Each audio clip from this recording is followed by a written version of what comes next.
ఎవరితోనైనా గొడవ పడదలుచుకుంటే చిన్న కారణం దొరకడాక చూసి చిన్న కారణం దొరికిన తర్వాత పెద్దగా మీదబడి కొట్టేటటువంటి పరిస్థితి ఉండేది. అట్లా గిచ్చి కయ్యం పెట్టుకునేటటువంటి పద్ధతి ఆంధ్ర ప్రాంతంలో ఉన్నది కనుక ఇవాళ ఒక సినిమా టైటిల్ను ఆధారం చేసుకొని ఈ గొడవ పెట్టుకుంటున్నట్టుగా కనబడుతున్నది. ఇడుపుగాయుధం అనే మాటతో వాళ్ళకు వచ్చినటువంటి కష్టమైతే ప్రత్యేకంగా ఏం లేదు. సినిమా ఫెయిల్ అయితే మనది ఫెయిల్ అవుతుంది, సినిమా ఆడకపోతే పెట్టుబడి మనది కనుక నష్టం మనకు వస్తుంది. ఒక్క నిమిషం.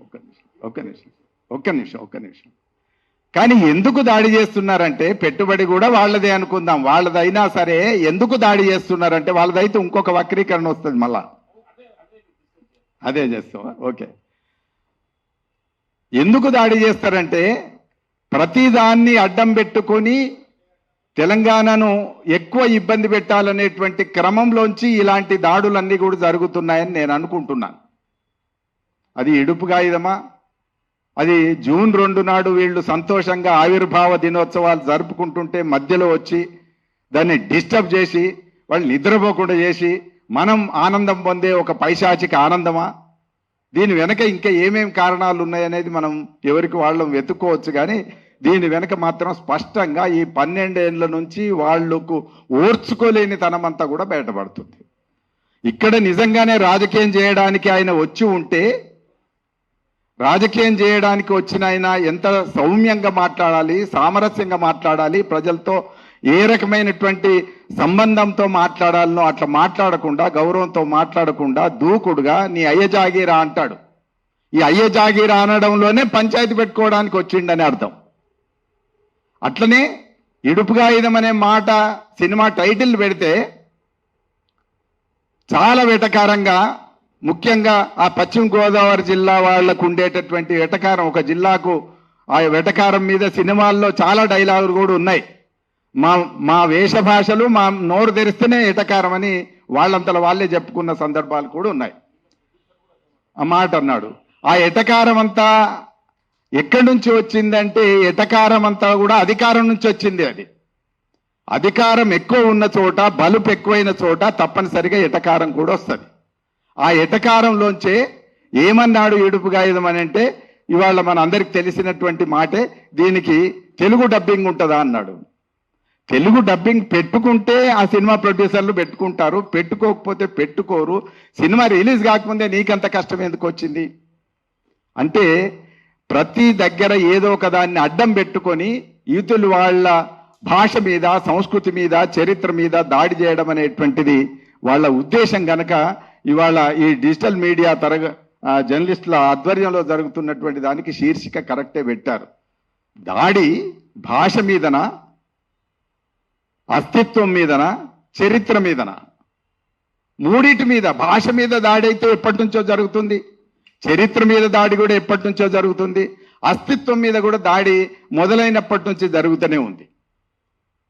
మా అమరావతి గొప్పది, మీ అమరావతి గొప్పది అని అంటే మా కోటిలింగాల గొప్పదని మనం మాట్లాడినాము. మాట్లాడిన తర్వాత తగువ పెరిగిన తర్వాత అక్కడ తవ్వకాలు జరిగినాయి, ఇక్కడ తవ్వకాలు జరిగిన తర్వాత నాణాలు పరిశోధన చేస్తే, భూమిని దవ్వుతే ఆ మట్టి దిబ్బల్లోంచి వచ్చినటువంటి నాణాలు పరిశీలించిన తర్వాత కోటిలింగాల్లో వేసినటువంటి, కోటిలింగాలలో దొరికినటువంటి నాణాల్లో అప్పుడు ఇక్కడ శాతవాహనుల తొలి రాజధాని అని ఉంది, సిముకుడు అనేటువంటి పేరుతో వేసినటువంటి నాణాల్లో. ఆ నాణాల మీద సిముకుడి పేరు, ఆ శతాబ్దం ఉంది. దాన్ని బట్టి చేసిన తర్వాత పురావస్తు పరిశోధకులందరూ తేల్చింది ఏంటంటే, కోటిలింగాలలో దొరికినటువంటి నాణాలే పాతవి గనక కోటిలింగాల ముందు అమరావతి చివర అని చెప్పడం జరిగింది.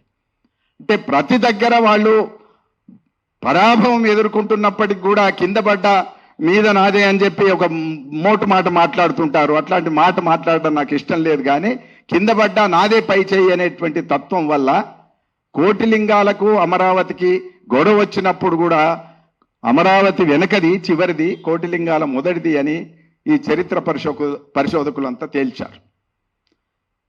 అట్లా ఎన్ని సందర్భాల్లో జరిగినటువంటి చరిత్ర మనం పరిశీలించి చూసినప్పుడల్లా కూడా ఈ గొడవ అంతా మొదలవుతుంది. అట్లనే ఇందాక ఆది కావ్యం నన్నయ మహాభారతం మొదలు పెట్టమని రాజరాజ నరేంద్రుడు అడిగాడు. అడిగినప్పుడు మావాడే ఆది కవి, మాదే మొదటి తెలుగు అని చెప్పుకున్నారు. కొంచెం ముందటికి పోతే ఇక్కడ కవిజనాశ్రయం అనేటువంటి ఇంకొక పుస్తకం వచ్చింది. మల్లియరేచన రాశాడు, లక్షణ గ్రంథం అది. ఆ మల్లియరేచన రాసినటువంటి లక్షణ గ్రంథం అది 9వ శతాబ్దంది అని నిరూపించిన తర్వాత నోరు మూసుకోవడం జరిగింది. అట్లనే మా శాసనంలో పద్యాలు మొదలయ్యి అని చెప్పి వాళ్ళు మాట్లాడుతూ ఉంటారు.